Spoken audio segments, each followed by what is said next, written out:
So it seems that the future of Star Trek is not Alex Kurtzman, but Terry Matalas. And Paramount are willing to put trust in the young man following a very successful season 3 of Picard. I always get this great information when I'm not at home, but let's go back to the studio out of the wind and talk about it a bit more. Welcome to SciTrek, your sci-fi TV and movie channel on holiday.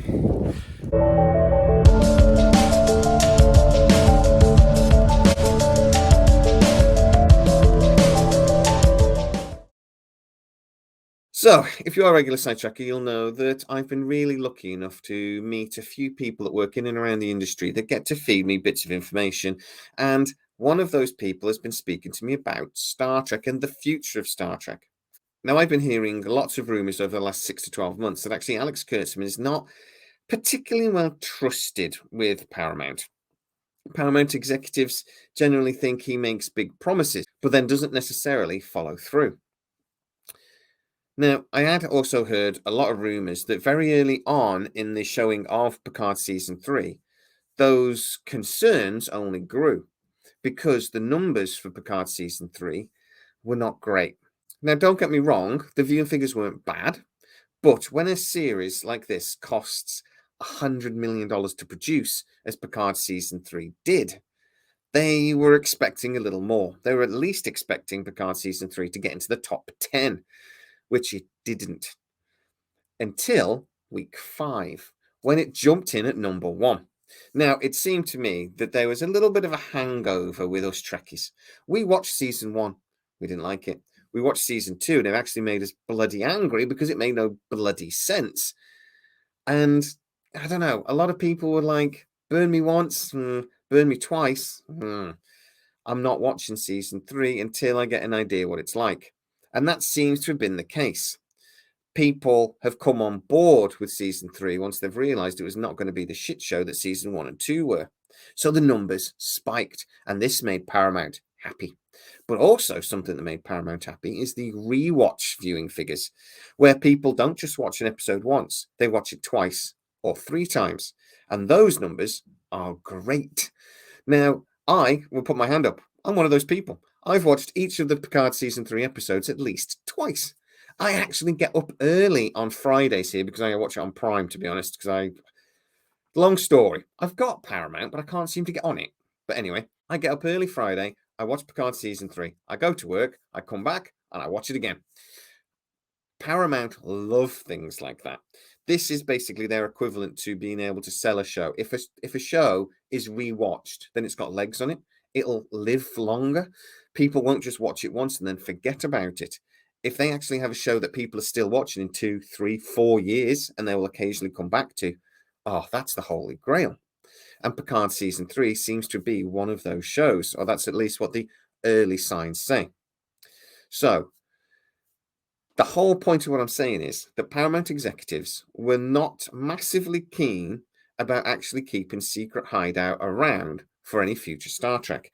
They were seriously considering removing Star Trek from Secret Hideout and going with another production company.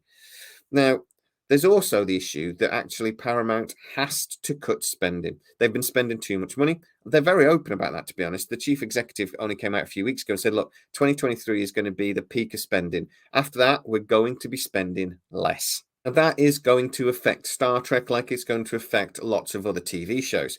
But Star Trek in particular is quite expensive to make. And right now, there are 5 series running. That is not going to be the case in the future. And we've already seen, actually, that Discovery Season 5, the release date's been pushed back. The Strange New Worlds release date has also been pushed back. The whole idea is to stretch the calendar out a little bit so that there's not going to be a massive gap between Strange New Worlds, Discovery, and then a new show coming. They've spread it all out a little bit so that's not quite so obvious that they're going to be going down to at least 4 seasons. Now, I'm hearing there's possibly only actually going to be 3 seasons. That actually Lower Decks will get further series. They're very keen and very pleased with that. That Strange New Worlds will get more seasons, and that there will be a 3rd live action series following the end of Discovery. But the Prodigy, even though I love it, and actually it's probably more Star Trek than anything else on TV right now, there is a high risk that actually that might not get renewed. I don't think that decision's been made just yet, but that's the rumor I'm hearing. But what about this new live action series that is being talked about? Well, again, Alex Kurtzman has been out talking about Section 31 again. He still seems to think that they're going to get Michelle Yeoh to come back and do, at very least, a miniseries or maybe a small movie. It's not going to happen anytime soon if that's the case. Michelle Yeoh is incredibly busy and she is incredibly in demand following her Oscar victory. So, Section 31 with Michelle Yeoh at least seems like a no starter. But what about Star Trek 90210, as I keep calling it, because I hate this storyline idea? But Star Trek Starfleet Academy. Well, the idea that this show would follow on from Discovery because, at the end of the day, Starfleet is rebuilding and they're going to need a new Starfleet Academy. That show will see the first class go through and then maybe follow their adventures. I personally hate this idea. I really don't want them to do it. Now, don't get me wrong, they could do it well and it'd be brilliant. But I think the entire premise is flawed from the beginning. I don't think we like that sort of show. I think we want a Monster of the Week sort of thing. Strange New Worlds has proved that actually you stick a crew on a starship and have a different adventure each week with maybe a storyline intertwined, but that doesn't dominate the series is actually what we want to see. So if they go back to something like Starfleet Academy, it's a backward step for me. Now, the rumor I'm hearing, though, is that Paramount producers have been very impressed by Terry Matalas and his work on season 3. The reaction from Trekkies has been really impressive, but also it's gained new viewers, which is even more impressive. Again, I have to keep saying this is a rumor, but the source I spoke to is very aware that apparently this conversation did happen on Thursday. A company from the outside was sourced to do some work for Paramount. This was related to do Star Trek. When they were doing that meeting, they were delivering the results of that project. They were asked for their opinion on season 3 and plans to move forward with a new live action series with Terry Matalas as the lead. This outsourced company was a marketing company, and they were literally just asked for their opinion based on the work they had done looking at the Star Trek franchise as a whole. During that discussion, apparently Paramount executives raised the possibility of moving forwards with Terry Matalas for a new series. Now, sources actually closer to Terry Matalas, and I will shout out the Popcast guys because one of them messaged me straight away saying that basically, if this is true, Terry Matalas doesn't know, Alex Kurtzman doesn't know. But I'm not really surprised by that because they wouldn't know if this is early discussion and they haven't really made a decision yet. They are asking this specialist company that specialize in this field to raise an opinion. I would think that Paramount needs to make the decision first and then have the conversation with Secret Hideout. Now, what we do seem to know for certain is that there will be less Star Trek coming out of Secret Hideout in the future, that we will not be getting 2 series to replace Picard and Discovery, that we will probably only get 1. We know it would be very difficult for that to be Section 31. We know, chances are, the fans might not be massively keen about a Starfleet Academy, even though it could be brilliant, don't get me wrong. So what is the other option? Well, Terry Matalas has been talking about this Starfleet legacy idea that he's had, where he would like to see, maybe some of the kids from some of the TNG crew, like Geordie LaForge's daughter and maybe Jack Crusher, etc., appearing in a new series moving forwards. Now, LeVar Burton has actually said very recently he'd be well up for this idea. Patrick Stewart has said this might not be the end of Picard and that he might return for some future project.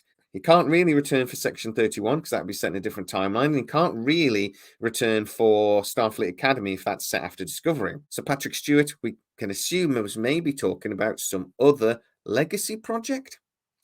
But also, Marina Sirtis and Gates McFadden have both been on Twitter before season 3 aired, talking about how this doesn't have to be the end of the TNG crew, and that if the fans want it, maybe something could come out of it, and they could return. For me, that is the legacy project. Whether it'll be called that, we don't know. Whether it could be set aboard the Titan with maybe Seven of Nine as captain, or even Shaw as captain if he survives, which I very much doubt he will. I would love that idea as well. We have got a new Enterprise on the way. Could that make an appearance? We just don't know. But again, Fans would love it if they did. There are lots of things, to be honest, that seem to be teased and set up in Picard Season 3, including Section 31, to be fair. There's also the whole thing with Kirk and the Phoenix and the books that came from was inspired by. Maybe there's something there. The return of William Shatner. There seems to be lots of possibilities that are being teed up, but which one of them will Paramount actually decide to order? Now, Alex Kurtzman keeps talking about how they've got lots of ideas and they're pitching them to Paramount constantly, but at the end of the day, it's Paramount that will be ordering the TV show. Alex Kurtzman is only the person that will then do it. So Alex Kurtzman doesn't actually get to decide. And I have to say, lots of the rumors I hear is that Paramount executives don't trust Kurtzman, but maybe they trust Matalas. But guys, get into the comments and tell me what you think. Is a new live-action Star Trek series show run by Terra Matalas something that you'd be excited by? And if so, what should that show look like? I'd love for you to tell me. Please get in the comments and tell me exactly what you're thinking. If you are new to the channel, please like, subscribe, hit that bell notification. It really helps us out and you'll never miss any of our new episodes. Also, you can go to patreon.com/SciTrek, and for a small contribution each week that really supports the channel, you can see most of our videos before everybody else. As always, please stay safe and I'll see you next time.